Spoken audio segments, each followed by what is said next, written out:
दो मासूम बिल्ली के बच्चे। किसी एक छोटे से शहर में रॉकी और टॉकी दो सहोदर भाई साथ साथ रहते थे। वे हमेशा एक दूसरे के आसपास ही मौजूद रहते थे। दोनों भाई आपस में हमेशा खेलते रहते थे। अपनी पढ़ाई लिखाई भी एक साथ ही बैठकर किया करते थे। कभी कभी किसी बात पर दोनों में लड़ाई झगड़ा भी हुआ करता था, परंतु फिर भी दोनों भाई अपनी माँ की कही हुई हर एक बात को जरूर मानते थे। एक दिन रॉकी और टॉकी अपने घर के पीछे एक खपरेल वाले टूटे फूटे मकान के आसपास खेल रहे थे। तभी बिल्ली के बच्चे की रोने की आवाज़ सुनाई पड़ी। दोनों बच्चे उस पुराने खपरेल वाले घर की तरफ गए तो देखा कि वहाँ बिल्ली के दो छोटे छोटे बच्चे अकेले हैं और दोनों जोर जोर से रो रहे हैं। बिल्ली के बच्चे की माँ कहीं गई हुई थी, मासूम बच्चों के लिए खाना लाने के लिए शायद गई होगी। इस कारण बिल्ली के दोनों बच्चे अपनी माँ के लिए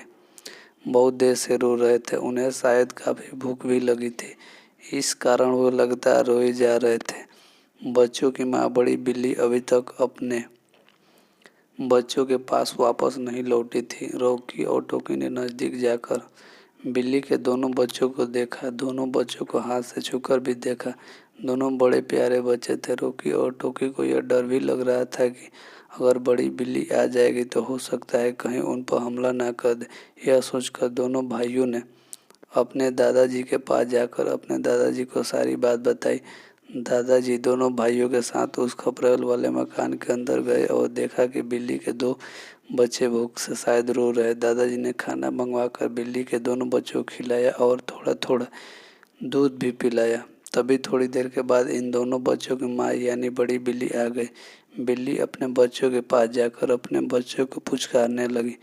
बिल्ली और उसके दोनों बच्चे अब काफ़ी खुश हो गए। दादाजी ने बड़ी बिल्ली को एक बर्तन में थोड़ा दूध पिलाई। अब अपनी भूख मिटने के बाद बिल्ली के दोनों बच्चे अब आपस में एक दूसरे के साथ खेलने भी लग गए थे। यह सब देखकर रॉकी और टॉकी ने अपने दादाजी को कहा कि दादाजी, आपने बिल्ली और उसके बच्चों की काफ़ी मदद की है। इस कारण बिल्ली और बच्चे काफ़ी खुश हो गए। दादाजी ने अपने पोते को भी कहा कि हमें हमेशा जानवरों और ज़रूरतमंद लोगों की हमेशा मदद करनी चाहिए।